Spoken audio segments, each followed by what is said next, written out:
جی میں کہہ رہا تھا کہ پیارے آقا حضرت محمد مصطفیٰ صلی اللہ علیہ وسلم کو نبوت کیسے ملی، تو اس کی تمہیدی صورت میں نے بتایا تھا کہ مکہ میں ایک پہاڑی کا نام ہیرا تھا، اس میں ایک غار تھی۔ آپ صلی اللہ علیہ وسلم غار ہیرا میں جاتے، ستو پانی ساتھ میں لے جاتے، کئی دن تک وہاں تنہا رہتے، اللہ تعالی کی عبادت کرتے، لوگوں کی بھلائی کی تدبیریں سوچتے، برائیوں کو مٹانے اور نیکیوں کو پھیلانے کے راستے ڈھونڈتے۔ جب ستو پانی ختم ہو جاتا تو پھر گھر آتے اور ستو پانی اور لیتے اور واپس غار ہرا میں لوٹ جاتے۔ عمر کے 40ویں سال جب آپ مکمل 40 سال کے ہو گئے تو جب کہ آپ غار ہرا میں تشریف فرما تھے، اللہ کے قاصد حضرت جبریل علیہ السلام اللہ کا کلام لے کر آئے، جس کو وحی کہتے ہیں۔ حضرت جبریل علیہ السلام نے آپ کو بشارت دی کہ آپ اللہ کے رسول ہیں، پھر کہا اقرا، پڑھیے۔ عرب میں اس وقت پڑھنے پڑھانے کا کوئی رواج نہیں تھا، یا تھا تو بہت کم تھا، اس لیے حضور صلی اللہ علیہ وسلم بھی لکھنا پڑھنا نہیں جانتے تھے۔ یہاں رک کے میں یہ بتا دوں، اگرچہ اللہ کے رسول صلی اللہ علیہ وسلم لکھنا پڑھنا نہیں جانتے تھے، لیکن مخلوق میں اللہ کے بعد سب سے زیادہ علم پیارے آقا حضرت محمد مصطفیٰ صلی اللہ علیہ وسلم کو تھا۔ آپ نے فرمایا میں پڑھا ہوا نہیں ہوں، ما انا بقاری، میں پڑھا ہوا نہیں ہوں۔ حضرت جبریل علیہ السلام نے آپ کو سینے سے لگا کر بہت زور سے دبایا اور کہا اقرا، پڑھیے۔ آپ نے فرمایا بھائی مجھے پڑھنا نہیں آتا۔ حضرت جبریل علیہ السلام نے 3 مرتبہ دبایا اور چھوڑا، اور ہر بار یہی کہتے تھے کہ پڑھیے، اور حضور صلی اللہ علیہ وسلم برابر یہی فرماتے رہے کہ میں پڑھنا نہیں جانتا۔ آخر حضرت جبریل علیہ السلام نے کہا پڑھیے، اقرأ بسم ربک الذی خلق۔ اس وحی کا نازل ہونا تھا کہ حضور صلی اللہ علیہ وسلم پر رسالت اور پیغمبری کا بوجھ پڑ گیا، اور آپ خوف اور ہیبت سے کانپ اٹھے، اور ہے بھی یہ بات کہ سینکڑوں برس کے گمراہوں کو راہ پر لگانا اور سینکڑوں بتوں کے پجاریوں کو اللہ کا خالص بندہ بنانا آسان کام نہیں ہے۔ آپ گھبرائے ہوئے تھے، گھر تشریف لائے اور اپنی سچی ہمدرد بیوی سے تمام واقعہ بیان کیا۔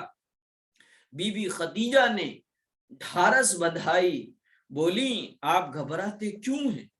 اللہ آپ کو ضائع نہ ہونے دے گا، آپ نیکی کرتے، صدقہ دیتے، غریبوں کی مدد کرتے ہیں، یتیموں بیواؤں کو سہارا دیتے ہیں، مہمانوں کی خاطر تواضع کرتے ہیں، لوگوں کا بوجھ اٹھاتے ہیں، دکھیوں کو سہارا دیتے ہیں، آپ کو کس چیز کا ڈر؟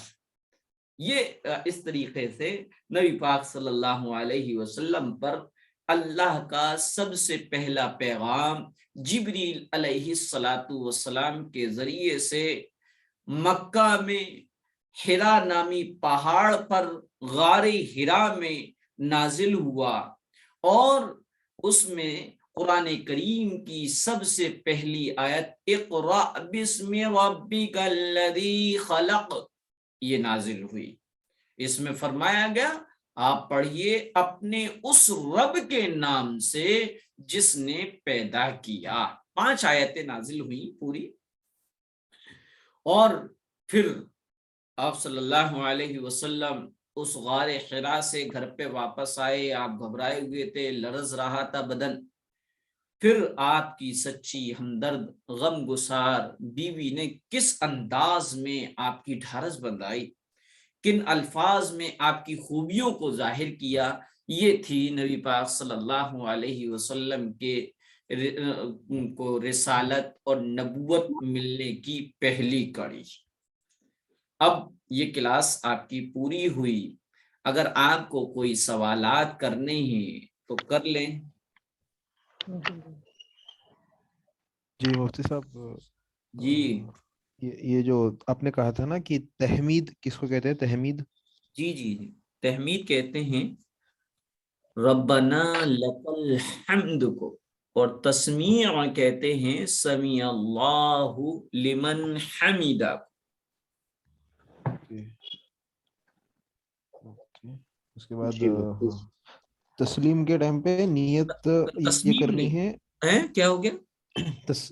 تسلیم مطلب جی جی تسلیم، السلام ہاں علیکم۔ سلام، جی جی جی جی، تو اس ٹائم پہ نیت اگر اکیلے پڑھ رہے ہیں تو صرف فرشتوں کے لیے، جی جی جی جی، اور اگر اور اگر جماعت کے ساتھ پڑھ رہے جماعت ہیں کے تو ساتھ پڑھ رہے تو جس مطلب جس سمت میں اس کے سلام ساتھ۔ پھیر رہے ہیں اس سمت میں جتنے نمازی ہیں ان کی بھی۔ اوکے، مطلب وہ نماز کے دوران ہی نیت کرنی ہے۔ جی جی جی جی سلام پھیرتے پھیرتے نیت کرنی، زبان سے اچھا نہیں، اچھا دل میں۔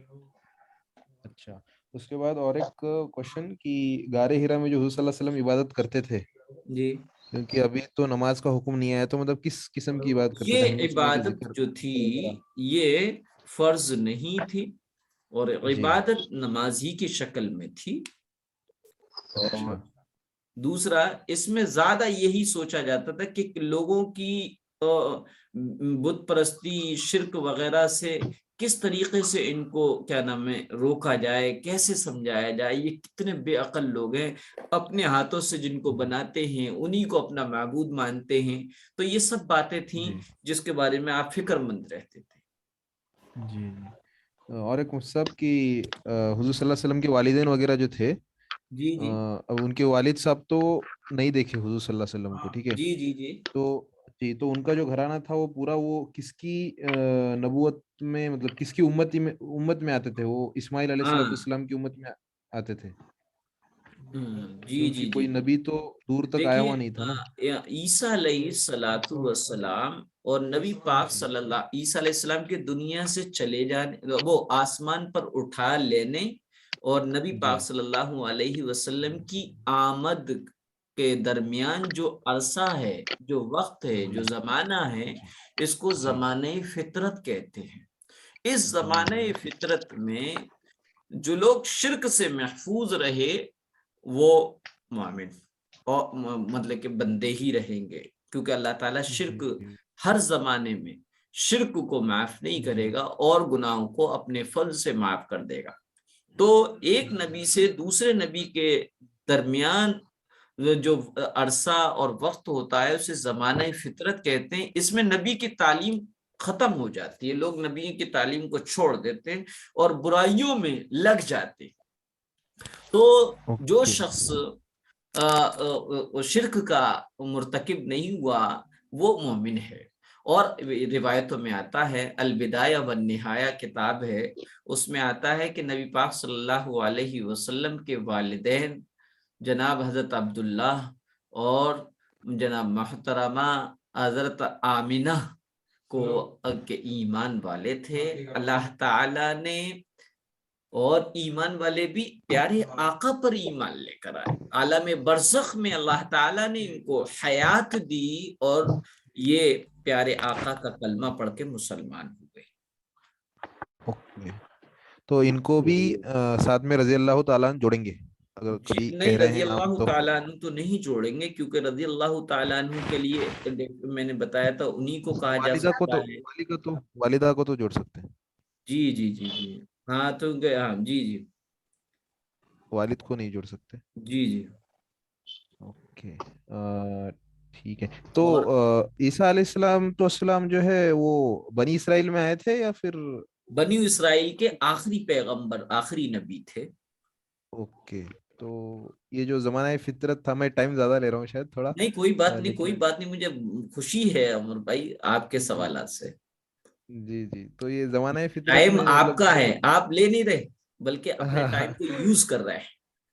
جی جی، تو یہ جو دو نبی کے بیچ میں جو ٹائم ہے زمانہ فطرت، تو جی اس جی میں شریعت ختم ہو جاتی ہے، پھر جو اس سے پہلے والے ہاں نبی تھے ان شریعت کی ختم ہو جاتی ہے، مطلب کہ شریعت کو لوگ بگاڑ دیتے ہیں، نبی کی تعلیمات کو بالکل بھول جاتے ہیں اور اپنے نفس کے غلام بن جاتے ہیں، تو اس وقت پھر اللہ تعالیٰ دوسرے نبی کو بھیجتا ہے۔ اور اس ٹائم پہ جو مضبوط رہے توحید پہ وہ اس ٹائم کے مسلم، جی جی جی جی لیکن ان کی عبادت ایسی نہیں تھی، نماز وغیرہ نہیں تھا کیا ان کے جی پاس، جی جی مطلب جی جیسے آج؟ اوکے، بس اللہ پہ یقین رکھنا ہے، شرک نہیں ہاں کرنا ہے۔ دیکھیے توحید، وہ توحید کے کہیں نہ کہیں قائل تھے۔ آپ سے اچھا پہلے جو مکہ کی صورت حال تھی تو وہ توحید کے تو قائل تھے، لیکن توحید کا جو مرکز تھا خانہ کعبہ، اسی کو شرک کا اڈا بنا لیا تھا۔ جیسا کہ آج ہمارے بھائی کچھ لوگ جو دین سے دور ہوتے ہیں، کم علم ہوتے ہیں، وہ کہتے ہیں ہاں بھائی اللہ تو ہے، اللہ کو تو مانتے ہیں، لیکن بغیر ان ولیوں کے مانے بغیر کیسے ہم اللہ تک پہنچیں گے؟ ایسے ہی سیم عقیدے ان کے تھے کہ یہ بھی اللہ کے مقرب ترین ہے، جو انہوں نے اپنے ہر چیز کا ایک نیا خدا بنا رکھا تھا، نیا معبود بنا رکھا تھا۔ وہ کہتے یہی تھے کہ ہے اللہ ایک، لیکن یہ اللہ کے مقرب ہے، ان کے بغیر نہیں جا سکتے۔ چنانچہ ان کی حالت کو قرآن کریم میں ذکر کیا گیا ہے کہ وہ اگر سمندری سفر میں کشتی میں ہوتے اور کشتی بھور میں پھنس جاتی تو اپنے معبودوں کو اپنے جیبوں سے نکال کر دریا میں ڈال دیتے اور ایک اللہ تعالیٰ سے دعا کرتے، اور جب اللہ ان کو نجات دے دیتا تو پھر وہی اپنے بنے بنائے معبودوں کی عبادت کیا کرتے تھے۔ صحیح بات، تو بہرحال تو اس میں بھی کچھ لوگ ایسے تھے جو شرک سے بیزار تھے۔ چنانچہ آتا ہے حضرت عثمان غنی رضی اللہ تعالیٰ عنہ کے بارے میں کہ زمانے جاہلیت میں بھی کبھی شراب کو ہاتھ نہیں لگایا۔ جی مفتی صاحب جی فرمائیں جب مجتبی بھائی۔